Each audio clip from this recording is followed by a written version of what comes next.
Good afternoon, everyone. Tomorrow marks the middle of July, so in this video we're going to take a general look at crop development throughout the region, as well as look at a couple of specific fields where we've seen some extreme weather in the last 24 hours. The biggest news story for crop development early in the season is how much heat we've accumulated. So throughout the area, we've been sitting at about 120 to 130% of long-term averages.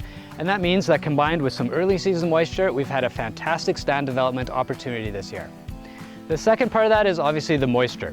So we have had some sporadic rains, but overall we're sitting probably between 50 and 60% of the average expected rainfall amounts so far in the season.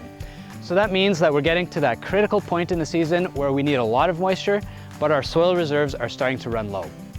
So a corn crop like this is almost at tassel.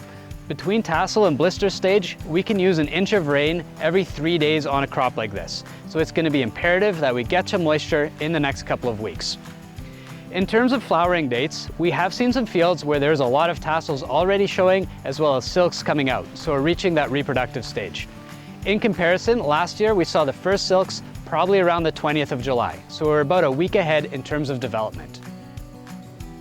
So everyone needs rain, and Steinbach got a beautiful downpour of it yesterday. However, with that system, there was also some hail that fell. There's a swath starting just east of Kleefeld that ends somewhere south of Friedensfeld where there's some hail damage. I'm in one of those cornfields now, and in this field, there's maybe 50% defoliation. So given that this is not at the reproductive stage yet, the maximum yield penalty that we can assume is 25%. So again, with those tassels coming out in the next week or so, as well as the silks, there's still a good opportunity for pollination here. This particular plant is from a field about half a mile south, and you can see that there's almost 100% defoliation. So the tassels here are just emerging, so there's still some potential to produce grain on a plant like this. However, if we are in full tassel, as well as the silks, and then get the hail, losses could be as high as 80 to 90%.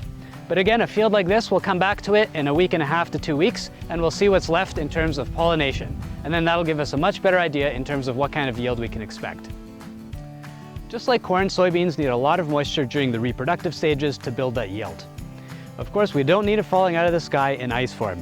Right now, I'm in a field of P00 A75X south of Friedensfeld that was hit by that heavy hail event during last night's storm.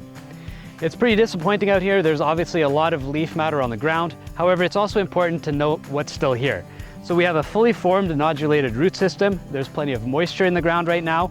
We still have those stems with the flowers on them and a little bit of leaf matter.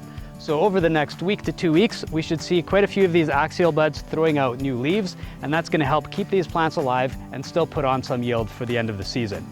So in a situation like this, based on the defoliation we're seeing, it's probably between 20 and 40% yield reduction as a result of this hailstorm.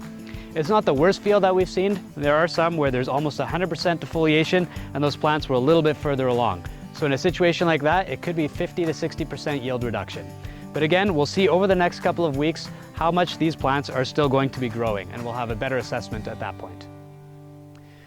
Fortunately, not all the fields in the area were hit by this weather. In fact, overall, we're seeing more defoliation from insects than we are from extreme weather. We have had some reports of soybean fields north of number 1 being sprayed for grasshoppers, and even here further south and west, there is some field perimeter spraying that's happened. Now that we're in the R stages, currently in this field, we're at about R3. We're looking for about 20% leaf defoliation to justify an insecticide application. These are obviously some beautiful looking soybeans, and these here are actually P007 A68E. This is a brand new Enlist product that's going to be launched for next year. I know there's quite a few questions out there about Enlist, so please join us for our mid-season meeting next Wednesday, July the 19th.